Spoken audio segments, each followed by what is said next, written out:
Olá, amados irmãos e irmãs. Estamos celebrando o Ano Mariano. E dentro do Ano Mariano estamos falando sobre os dogmas de Nossa Senhora. Os dogmas são verdades reveladas pela Sagrada Escritura e pela tradição da Igreja a respeito de Nossa Senhora. Para nós cristãos católicos, são verdades de fé. O segundo, na ordem histórica, mas na verdade é o terceiro na ordem que nós estamos falando aqui, visto que nós falamos antes sobre a maternidade divina de Nossa Senhora e depois sobre a Conceição Imaculada de Nossa Senhora. São 4 os dogmas e hoje estamos falando sobre o terceiro deles. Na verdade, Maria, a sua virgindade foi antes, durante e depois do parto de Jesus. Para quem acredita, os evangelhos são suficientemente claros. Lembremos o texto de Lucas, que diz: o anjo Gabriel foi enviado da parte de Deus a uma virgem prometida em casamento a um homem chamado José, da casa de Davi, e o nome da virgem era Maria. Nesse pequeno texto de apenas um versículo, há 2 vezes a palavra Virgem Maria. O evangelista Mateus é linearmente claro. Maria estava prometida em casamento a José, mas antes de morarem juntos, ela ficou grávida pela ação do Espírito Santo.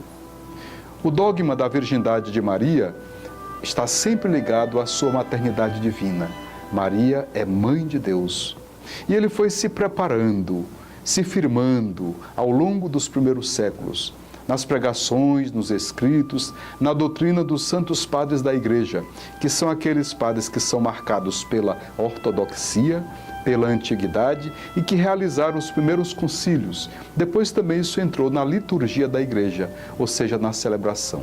De tal forma que, em outubro do ano de 649, o Concílio de Latrão chegou a esta definição de fé. Abre aspas.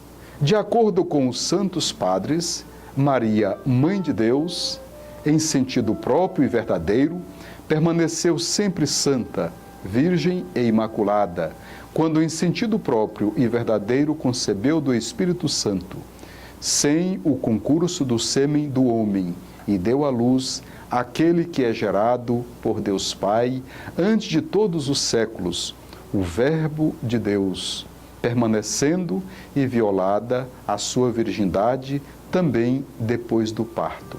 Esta é a doutrina da virgindade de Maria, antes, durante e depois do parto. E ela está inseparavelmente unida à sua maternidade divina. Ela é mãe de Deus e concebeu pela ação do Espírito Santo, ou seja, a encarnação do Filho de Deus se deu desta forma.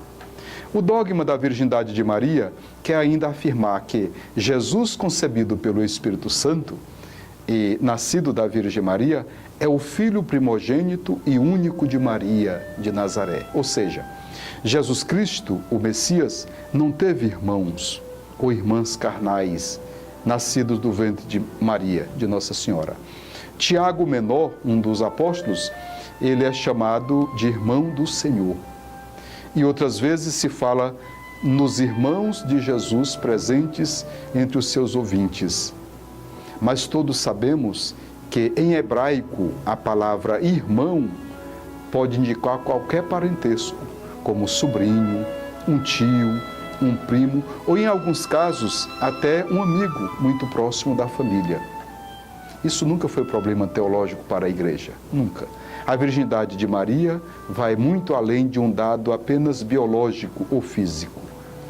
E ela se baseia também na dedicação de Maria, dedicação que faz com que ela se torne totalmente serva e servidora de Deus, do Evangelho e servidora da humanidade. Assim também existe o celibato consagrado. É uma decisão pessoal, livre, consciente e espontânea de se dedicar a vida inteira e sem reservas a serviço da missão de Cristo sobre a terra.